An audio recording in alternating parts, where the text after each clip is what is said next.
Hello दोस्तों, PCS wing में आप सभी का बहुत बहुत स्वागत है। दोस्तों, हम लोग मुगल काल को एमसीक्यू के माध्यम से देख रहे हैं, जिसका ये पार्ट 3 है।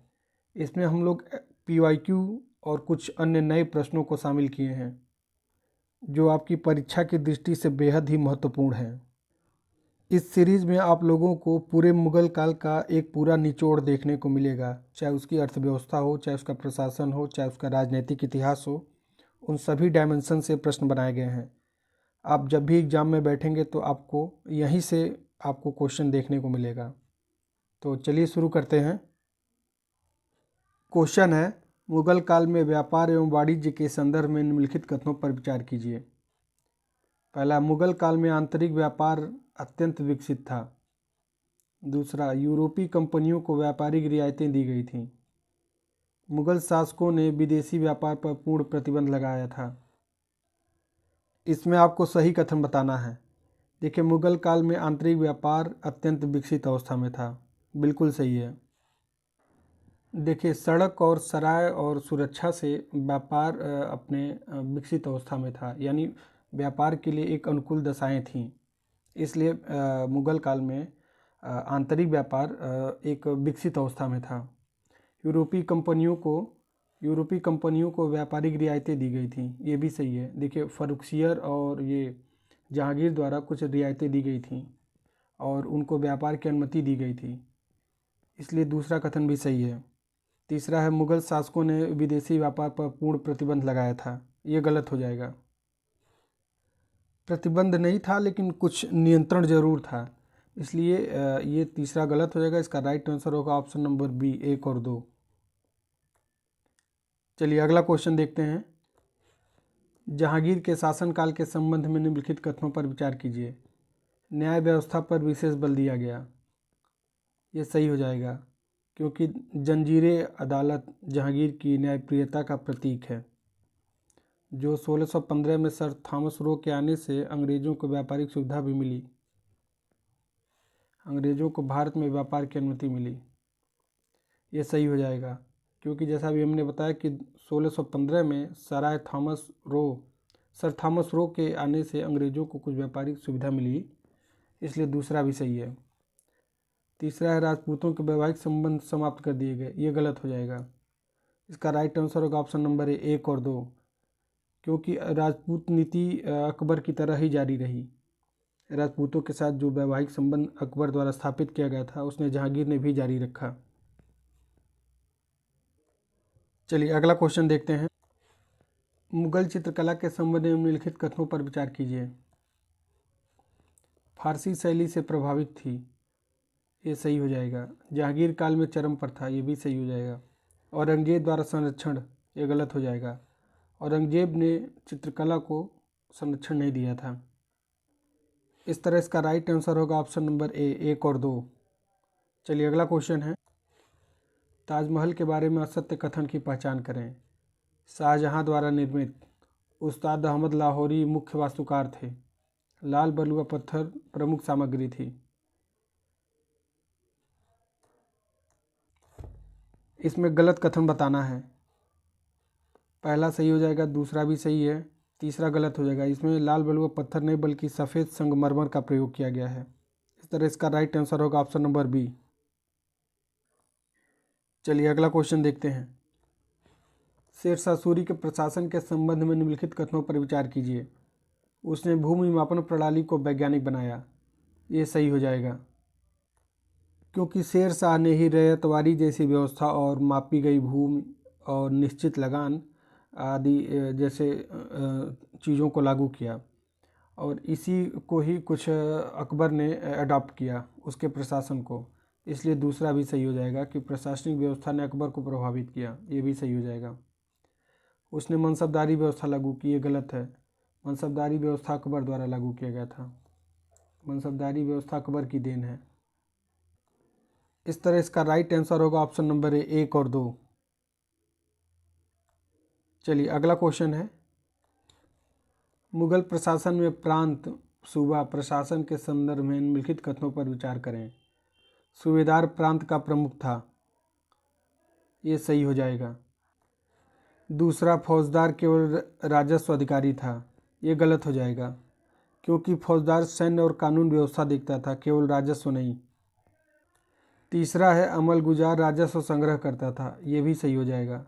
इसलिए इसका राइट आंसर होगा ऑप्शन नंबर ए, 1 और 3। चलिए अगला क्वेश्चन है, मुगल उत्तराधिकार परंपरा के संबंध में सत्य कथन का चयन करें। ज्येष्ठा का अधिकार का पालन, ये सही हो जाएगा। उत्तराधिकार के लिए संघर्ष सामान्य, ये भी सही है।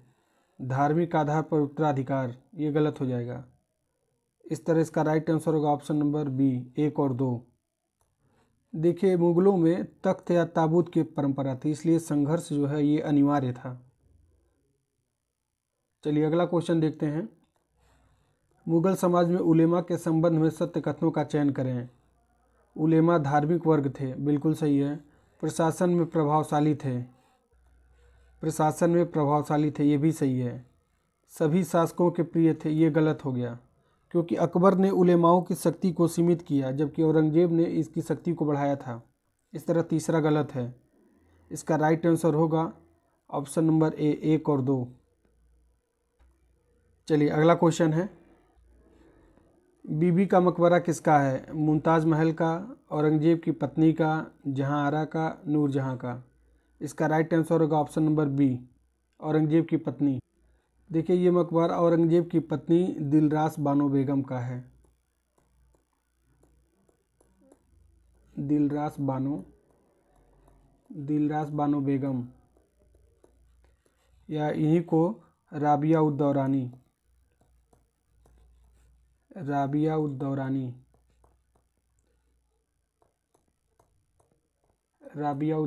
के नाम से भी जाना जाता है।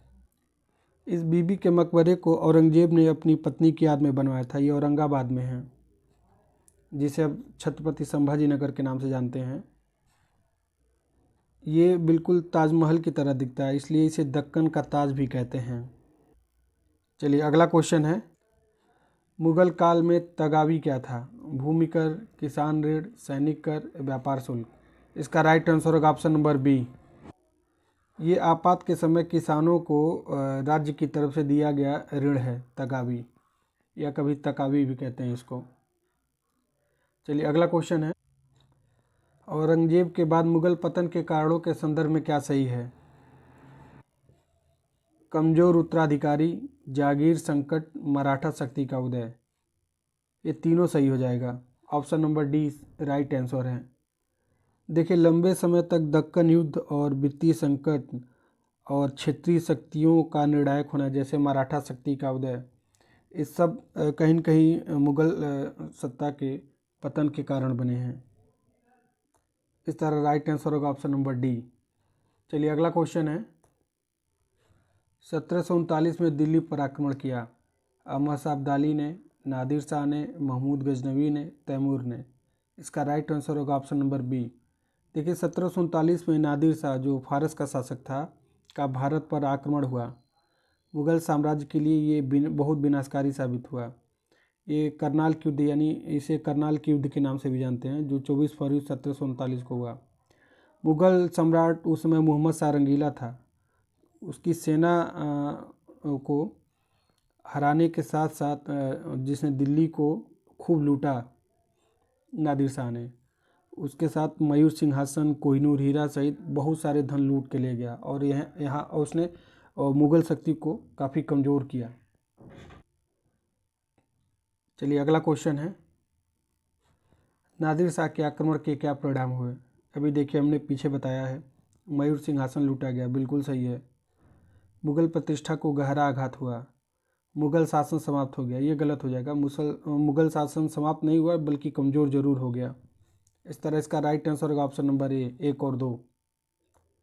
चलिए अगला क्वेश्चन है, अकबरनामा के लेखक हैं बदायूनी, फैजी, अबुल फजल, तानसेन। इसका राइट आंसर होगा ऑप्शन नंबर सी। देखिए अकबरनामा का लेखक अबुल फजल है, जो मुगल सम्राट अकबर का दरबारी कवि और इतिहासकार था। ये पुस्तक अकबर के शासन काल का एक आधिकारिक स्रोत है, जो फारसी भाषा में लिखी गई है।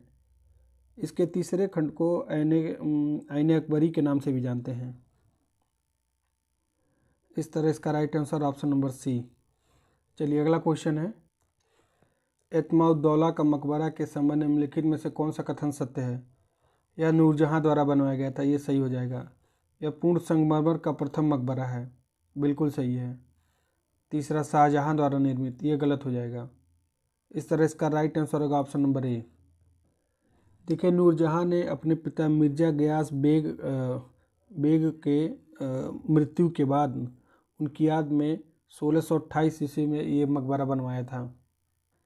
चलिए अगला क्वेश्चन है, 1857 के विद्रोह में बहादुर शाह जफर की भूमिका के संबंध में कौन सा कथन सत्य है? प्रतीकात्मक नेता, बिल्कुल सही है। विद्रोह का योजनाकार, ये गलत हो जाएगा। विद्रोहियों द्वारा सम्राट घोषित, ये भी सही है। इस तरह इसका राइट आंसर होगा ऑप्शन नंबर 1 और 3। देखिए, ये विद्रोह के योजनाकार नहीं थे। जब आंदोलनकारी जब दिल्ली पहुँचे तो बहादुर शाह जफर को प्रतीकात्मक नेता घोषित कर दिया। उसके बाद अंग्रेज़ों ने दमन करके उन्हें रंगून निर्वासित कर दिया। इस तरह इसका राइट आंसर होगा ऑप्शन नंबर 1 और 3। चलिए अगला क्वेश्चन है, मुगल भारत में दस्तकार था व्यापार कर, व्यापार छूट पत्र, भूमि अनुदान, सैनिक पास। इसका राइट आंसर होगा व्यापार छूट पत्र। अगला क्वेश्चन, बदायूंनी प्रसिद्ध हैं अकबरनामा के लिए, आलोचनात्मक इतिहास लेखन के लिए, चित्रकला के लिए या स्थापत्य के लिए? इसका राइट आंसर होगा ऑप्शन नंबर बी, आलोचनात्मक इतिहास के लिए। देखिए, बदायूंनी जो है, अब्दुल कादिर बदायूंनी अकबर की धार्मिक नीतियों का एक मुखर आलोचक था। उसकी ये विशिष्टता थी कि उसने रूढ़िवादी जो इस्लामिक दृष्टिकोण है अकबर का, सुलह कुल और दीन इलाही जैसी पहलों का उसने विरोध किया था।